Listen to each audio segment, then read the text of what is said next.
This is where the ultra-orthodox way of life and the Jewish way of life meets quite religious nationalist ideology. So when those two are married, it can become quite extreme, and it's a channel for that ideology. Very unusually, a couple of weeks ago, we got an announcement from the Americans. They were singling out one particular battalion, one Israeli battalion, the Netzah Yehuda, who are being sanctioned.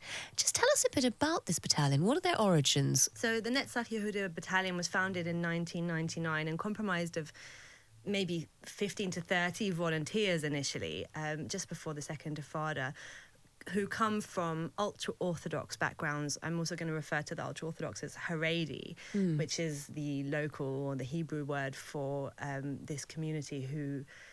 Haredi means to fear God, and they are a very God-fearing group. They are adhere to very, very strict laws, from diet to dress to conduct, to daily conduct, to how to raise a family. They are comprised of mainly volunteers. They are not conscripted. So this very small group of Haredis who adhere to these strict laws, for example, they can only be in a male unit. There can be no women around them.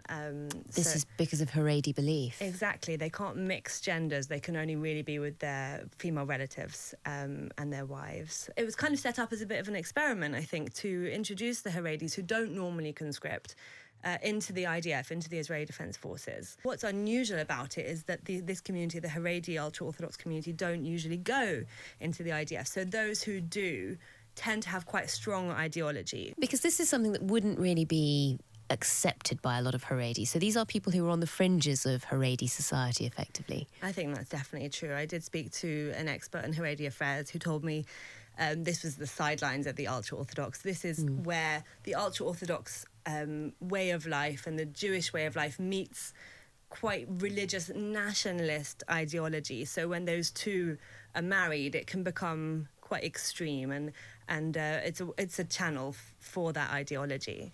There's been some controversy over the years. They've been accused of treating Palestinians, around the West Bank, the places where they've been sent, treating them very badly in a way that would be against the rules of how the IDF is supposed to engage with them.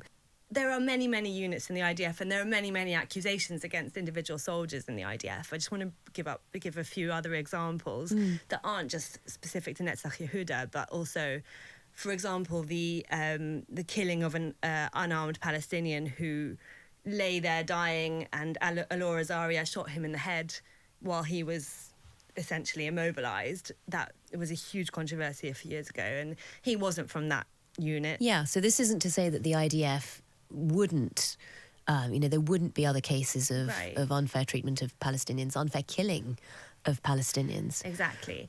This unit has had its fair share of controversies. 2015, for example, a few soldiers were indicted for electrocuting some Palestinian suspects. Oh, wow. In 2018, a fight with border police, as the border police were trying to arrest religious settlers for throwing stones. So they got involved there because they were trying to protect their fellow Jewish people in the West Bank. In 2021, they beat and sexually assaulted a Palestinian suspect. In 2019, again, assaulted Bedouin communities. There have been many incidents. Those soldiers were indicted and held to account in some way, whether that was jail for a few months or something like that. But there have certainly been a number of incidents against this unit. And the accusations haven't gone away. Back in 2022, there was one particular incident that did get quite a lot of attention. Tell us about that. There was a 78-year-old Palestinian man named Omar Assad. He was from Jaljilia. He was arrested during a nightly raid on his village in the northern West Bank. He was taken to an abandoned building by some soldiers. He was allegedly beaten. He was definitely tied and blindfolded, which is quite a common practice for soldiers taking Palestinian suspects to unknown locations and blindfolding them. We've seen it also in Gaza. And he died of a heart attack. The IDF ruled that his heart attack had nothing to do with the soldiers' treatment. That was their initial ruling. The fact is that this was a Palestinian American citizen, and America got involved and it called for a stronger military inquiry.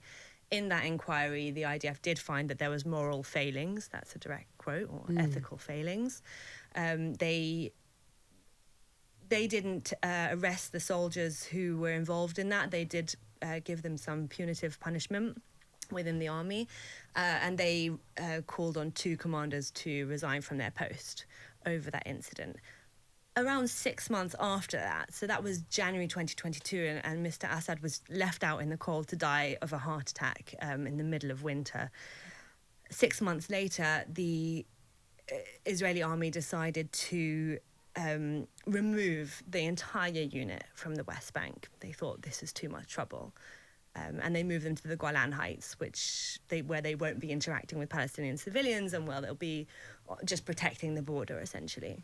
And Gabrielle, just to clarify, I mean, this wasn't the first incident they'd been accused of. Was it because this was an American Palestinian that it really cut through? I think we've seen that before, haven't we? Like a few weeks ago with the strike on the World Central Kitchen workers. That was the incident. The killing of foreign aid workers was the incident which made the Western world sit up and pay attention. But it was certainly not the first time that foreign aid workers, the aid workers in general, have been killed.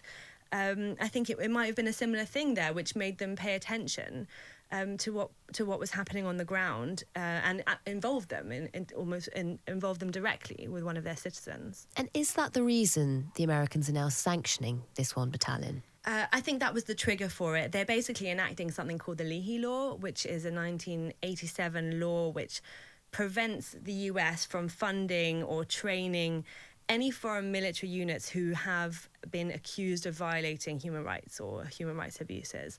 So we've seen that happen before. We've seen them use it against Burkina Faso, against Indonesia for killing political activists, against Pakistan for their behaviour against Afghanistan, Libya, a few other examples. This is the first time we're seeing them enact something like this, or say they might enact something like this against an Israeli army unit.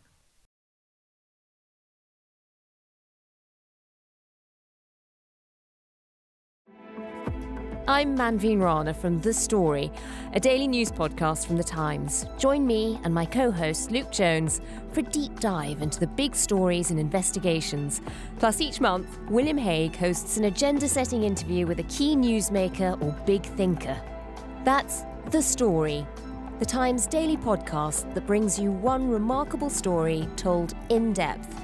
Listen every weekday on The Times radio app or wherever you get your podcasts.